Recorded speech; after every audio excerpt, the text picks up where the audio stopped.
Good morning. जैसे कि जीवन की प्रक्रियाओं में हमने पोषण पढ़ा, पोषण के प्रकार पढ़ा, पौधों को पोषण कैसे होता है, मनुष्य में पोषण कैसे होता है। तो हमारी पोषण वाली यूनिट जो है वो खत्म हो गई। हम नए टॉपिक शुरू करने जा रहे हैं जिसे कहते हैं शोषण। मतलब शोषण शुरू करने जा रहे हैं तो सबसे पहले देखेंगे कि शोषण करते किसे हैं। तो कभी कभी लोग कहते हैं कि सांस लेना और सांस छोड़ना ही कहलाता है, शोषण कहलाता है, लेकिन उसकी जो परिभाषा है वो अलग है। शोषण क्या है? भोजन में जो उपस्थित जैविक ऑक्सीकरण होता है उसे शोषण कहते हैं।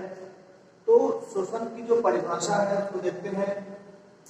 सजीवों में होने वाला ऐसा जैव प्रक्रम जिसके द्वारा उनमें होने वाले जैविक क्रियाओं के लिए आवश्यक ऊर्जा की आपूर्ति होती है। ठीक, क्या होती है? जो हम शोषण करते हैं या फिर जो शोषण करते हैं उसमें क्या हो, उसमें ऊर्जा की आपूर्ति हो, उसमें ऊर्जा प्राप्त होती है। तो क्या है? वो एक जैविक ऊर्जा प्राप्त हो। तो जैविक ऊर्जा के आधार पर हम कह सकते हैं जैविक ऊर्जा जिस प्रक्रियाओं द्वारा उत्पन्न होता है उसे क्या कहते हैं? शोषण कहते हैं। मतलब हमें जिसके द्वारा एनर्जी प्राप्त होती है उसे क्या कहते हैं? शोषण कहते हैं। जैसे ही हम ऑक्सीजन अपने अंदर ग्रहण करते हैं, ग्रहण करने के बाद क्या होता है? वो ब्लड तक जाता है। ब्लड जो होता है उसी में क्या होती है? ऊर्जा मुक्त होती है या फिर ऊर्जा हमें मिलती है। वही ऊर्जा हमारा जो ब्लड होता है वो हीमोग्लोबिन के माध्यम से कहता है कोशिकाओं तक ले जाने का कार्य करता है। तो देखिए सबसे पहले होता है क्या है? ये ग्लूकोज है। क्या है? ग्लूकोज है। ग्लूकोज जो होता है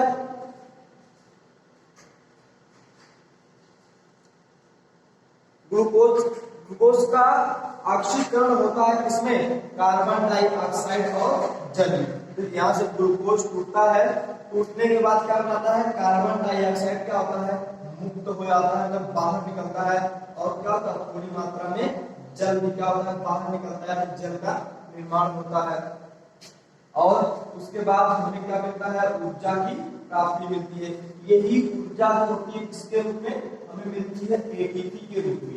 ये ऊर्जाएं हमें मिलती है एटीपी के रूप में। तो जो ऊर्जा हमें एटीपी के रूप में मिलती है, ये एटीपी हमारा ऊर्जा कहाँ ले जाता है? ये ले जाता है माइटोकॉन्ड्रिया में ले जाता है। जैसे कि जानते हैं एटीपी में सबसे ज्यादा ऊर्जा की मात्रा पाई जाती है। तो ये एटीपी क्या करता है? जितनी भी ऊर्जा को संचित करता है, संचित करने के बाद इसको ले जाता है कहाँ? माइटोकॉन्ड्रिया तक। इसीलिए क्या कहते हैं? माइटोकॉन्ड्रिया को हम कोशिका का पावर हाउस कहते हैं।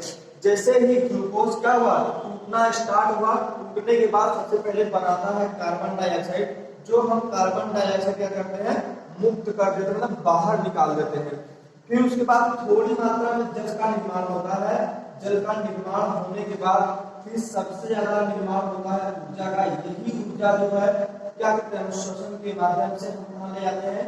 ब्लड तक, मतलब ब्लड तक जाता है। ब्लड जो होता है वो लेकर कहाँ जाता है? हमारी कोशिकाओं में ले जाने का कार्य करता है। और ये ऊर्जाएं हमें मिलती किसके रूप में है? एटीपी के रूप में। और ये एटीपी ऊर्जा संचित करता है माइटोकॉन्ड्रिया में। इसी कारण क्या कहते हैं? माइटोकॉन्ड्रिया को कोशिका का पावर हाउस कहते हैं। ठीक, आगे देखते हैं श्वसन में कितनी क्रियाएं सम्मिलित हैं। तो श्वसन में दो क्रियाएं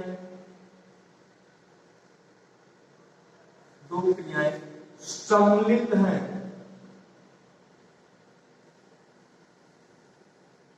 दो क्रियाएं सम्मिलित हैं। पहला जो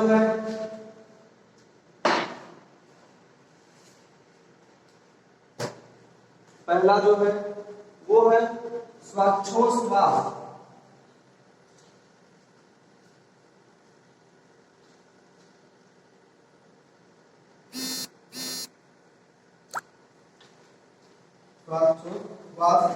और दूसरा है ग्लूकोज का ऑक्सीकरण। दूसरा है ग्लूकोज का ऑक्सीकरण।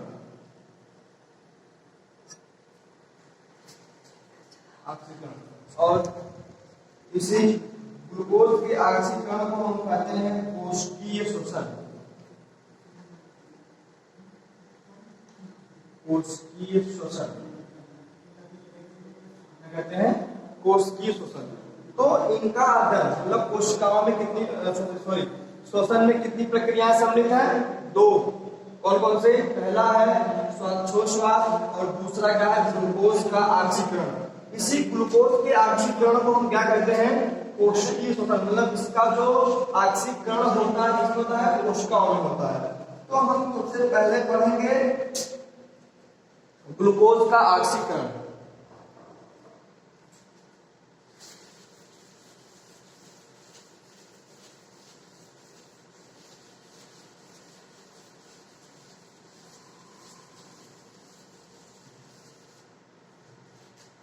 तो आइए देखते हैं ग्लूकोज का ऑक्सीकरण में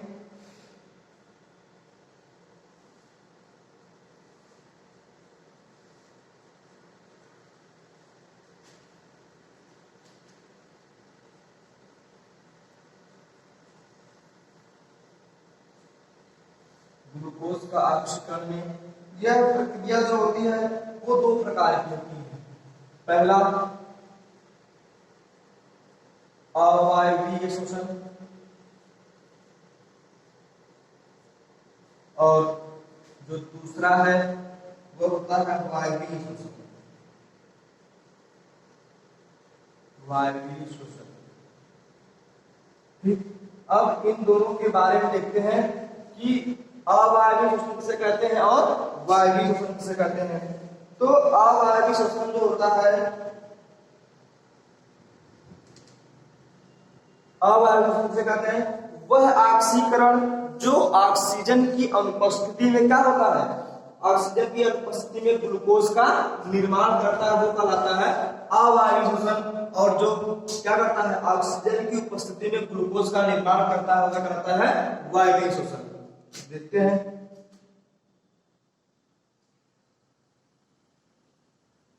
वह ऑक्सीकरण,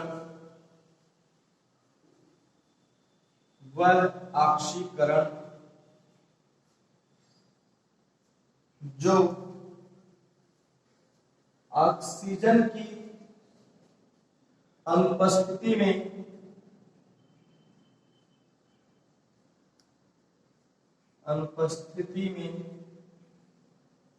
ग्लूकोज का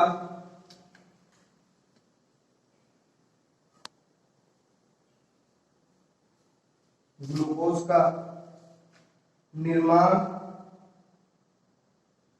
ग्लूकोज का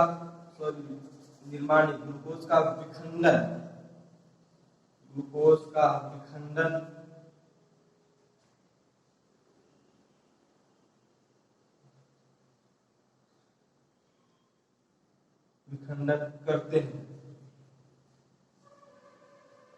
और इसमें क्या होगा? ऑक्सीजन की उपस्थिति में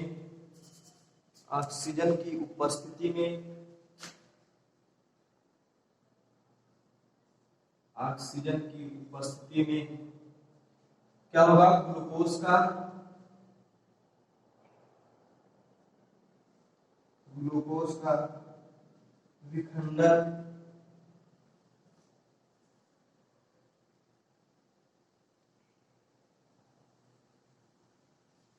विखंडन होता है। ठीक, तो वायवीय और अवायवीय में मतलब अवायवीय शोषण किसे कहते हैं? वह ऑक्सीकरण जो ऑक्सीजन की अनुपस्थिति में ग्लूकोज का विखंडन करता है। मतलब ऑक्सीजन ना भी मिले तो तब भी क्या करे? वो ग्लूकोज को आसानी से तोड़ सकता है। वो किसके अंतर्गत आता है? अवायवीय शोषण के अंतर्गत आता है। फिर वायवीय शोषण जो क्या ऑक्सीजन की उपस्थिति में ग्लूकोज का विखंडन करते हैं उसे क्या कहते हैं? वायवीय शोषण कहते हैं। मतलब जो क्या है, जो ऑक्सीजन की उपस्थिति में ही ग्लूकोज को क्या करते हैं? विखंडन कर सकते हैं, उसे क्या कहते हैं? उसे कहते हैं वायवीय शोषण। इन दोनों में अंतर देख लेते हैं। अंतर क्या है?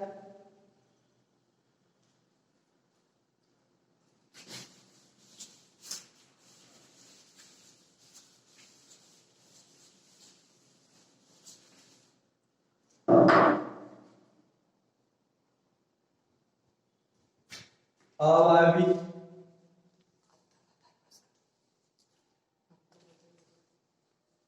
अवायवी और वायवी।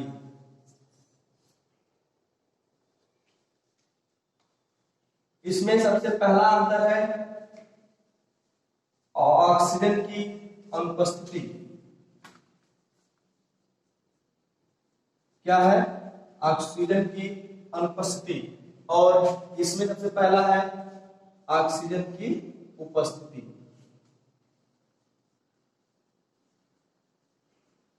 ऑक्सीजन की उपस्थिति। इसमें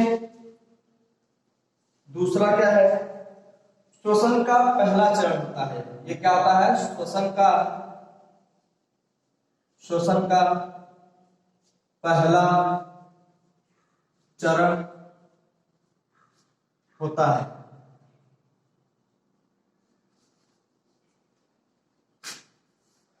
और ये श्वसन का दूसरा चरण होता है।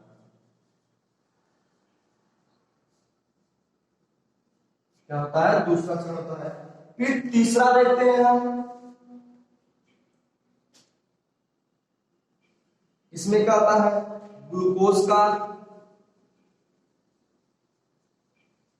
ग्लूकोज का आंशिक विखंडन। आंशिक विखंडन। और इसका तीसरा देखते हैं पूर्ण विखंडन। पूर्ण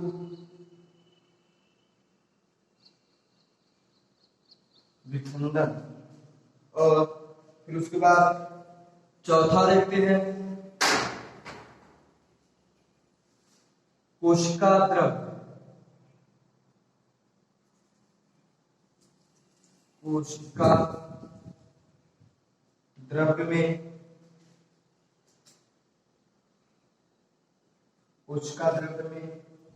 यह प्रक्रिया होती है। यह प्रक्रिया होती है। और इसका जो है माइटोकॉन्ड्रिया।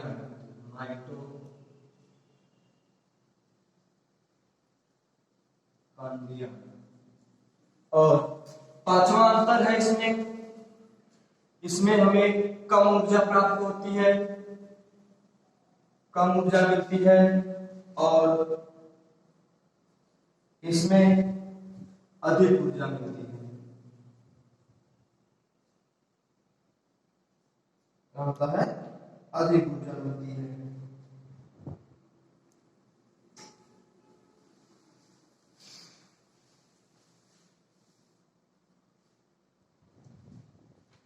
ठीक, चलिए देखते हैं। मतलब वायवी और अवायवी और वायवी में अंतर क्या है? तो सबसे पहला अंतर ये होता है, इसमें ग्लूकोज का जो विखंडन होता है वो ऑक्सीजन की क्या होता है? अनुपस्थिति में होता है। और इसमें क्या होता है? ऑक्सीजन की उपस्थिति में होता है। फिर दूसरा अंतर इसमें है, यह श्वसन का पहला चरण। श्वसन जैसे ही हम ग्रहण करते हैं, फिर श्वसन सबसे पहले क्या होता है? पहले अवायवीय श्वसन होता है, फिर उसके बाद श्वसन वायवीय श्वसन होता है। क्या होता है? ये श्वसन का दूसरा चरण होता है। फिर तीसरा क्या है? ग्लूकोज का आंशिक विखंडन होता है। मतलब ग्लूकोज जो होता है थोड़ी ही मात्रा में क्या होता है? विखंडित होता है या फिर टूटता है। लेकिन वायवीय श्वसन में क्या होता है? इसमें ग्लूकोज का पूरा विखंडन या ग्लूकोज क्या होता है? पूरी तरह से विखंडित हो जाता है। फिर चौथा है कोशिका द्रव्य में यह प्रक्रिया होती है। मतलब अवायवीय श्वसन की जो प्रक्रिया होती है किसमें होती है? कोशिका द्रव्य में होती है। लेकिन वायवीय श्वसन की जो प्रक्रिया होती है किसमें होती है? माइटोकॉन्ड्रिया में होती है। अगर ये माइटोकॉन्ड्रिया प्रक्रिया नहीं होती तो जो हमें ऊर्जा प्राप्त होती है, ऊर्जाएं हमें नहीं प्राप्त होती। उसके बाद पांचवा अंतर है, इसमें हमें ऊर्जा क्या होती है? कम मात्रा में प्राप्त होती है। और इसमें क्या होता है? ऊर्जा जो हमें होती है अधिक से अधिक मात्रा में प्राप्त होती है। ठीक, तो अगला हम पढ़ेंगे ग्लूकोज का विखंडन। मतलब ग्लूकोज का विखंडन होता कैसे है, ये टॉपिक हम अगले पार्ट में देखेंगे। आज के लिए बस